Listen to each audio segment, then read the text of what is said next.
Hello, everyone, welcome to my channel. In this video, I will talk about it's time to buy commodities. So let's start.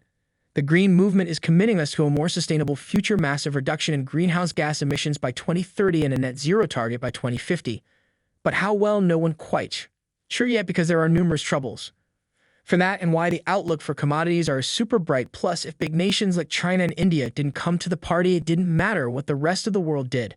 The reality is there is no sign that China or India is slowing down on fossil fuels. In 2021, the world's primary emitter, China, commissioned 56% of the world's new capacity for coal-powered power stations. Similarly, India is the number 3, the emitter in the world, and relies on coal for 70% of its electricity generation, and like China, their priority right now is on cheap, dependable energy. As reported in Clean Energy News, the surging demand has led to power rationing in the Punch of Haryana, Uttar Pradesh Register, Maria Pradesh, Jharkhand, Bihar, Telangana, Andhra Pradesh, and Karnataka states with residential, industrial, and farming areas all affected. The situation could worsen. The summer peak demand season has yet to arrive. Looking forward, some players are signaling a shift back to coal to avoid chronic power shortages. State-run NTPC, India's largest electricity supplier, will reportedly award a contract to build a 1.32 GW coal plant in Odisha in eastern India later this month. If confirmed, this would be NTPC's first coal expansion project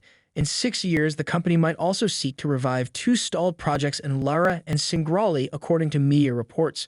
Make no mistake, many countries, especially poorer ones, are turning back to coal to secure energy, and you can't blame them. Who are we to tell them they can't revel in better living standards by using cheap energy afterward?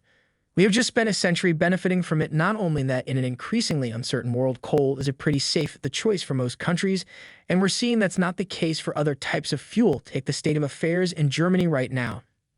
Germany thought Russian gas would fill the gap as they made the long transition to renewables so secure they thought they closed down their only source of self-sovereign power, nuclear power generators. Now they're left with cold showers. As the BBC reported last week, the German city of Hanover has turned off the heating and switched to cold showers in all public buildings because of the Russian gas crisis. It's the first big city to turn off the hot water after Russia dramatically reduced Germany's gas supply. Germans have been told to expect sweeping gas reduction measures and extra charges on their energy bills. Makes you shake your head. I mean, how could the industrial powerhouse of Europe let itself get into such a position? As a German news site, The Local stated, once more, the politicians haven't done their homework. This is what happens when you let inept bureaucrats and mediocre politicians run your energy policy, and it's a wake-up call for the rest of us to pay close attention. Then there's the elephant in the room. Even with the best will in the world, even meet the green energy targets? Well, if we do, we're going to need a gigantic boom in these industries.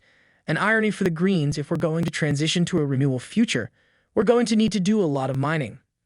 First, I'm talking a lot, for example, as this chart from the International Energy the agency shows, if we're going to produce enough batteries to meet our targets, we're going to want the material to make that's 50 times more lithium than 60 times more nickel and 17 times more cobalt needed for starters. And this table shows you just how much copper we're going to need. The average electric vehicle has 4 times more copper than a petrol-powered car, and as you can see above, battery demand is set to soar. We're talking huge increases in multiple raw materials needed across the board if we're to replace fossil fuels in line with targets. Finding such large-scale deposits to satisfy these projections isn't going to be easy, especially in just 8 short years, and it's my best guess we'll get nowhere near it then.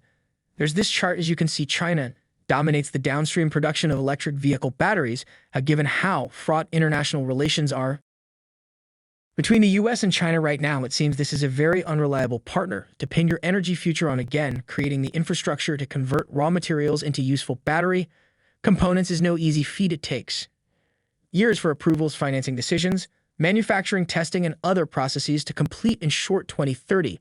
The timetable looks super optimistic. So what happens if the reality of a renewable transition takes a lot longer? It is more costly than hope. What happens if we don't have enough coal, oil, or gas to help with the transition area? We are in for a future of cold showers. Are we willing to live with ultra-high energy costs for years to come? Morally, are we willing for already poor countries to have to pay more for their energy with all the hardship that brings? These are all realities we'll have to account for if we don't do our homework on energy. There is no green bullet that can make everything better. This transition easy and painless. Prices for copper, lithium, and uranium will rise over the next few years. Don't it out on this. Thank you guys so much for watching. If you liked the video, so never forget to like, comment, share, and subscribe to it. And be connected with us for more latest videos. See you in the next video.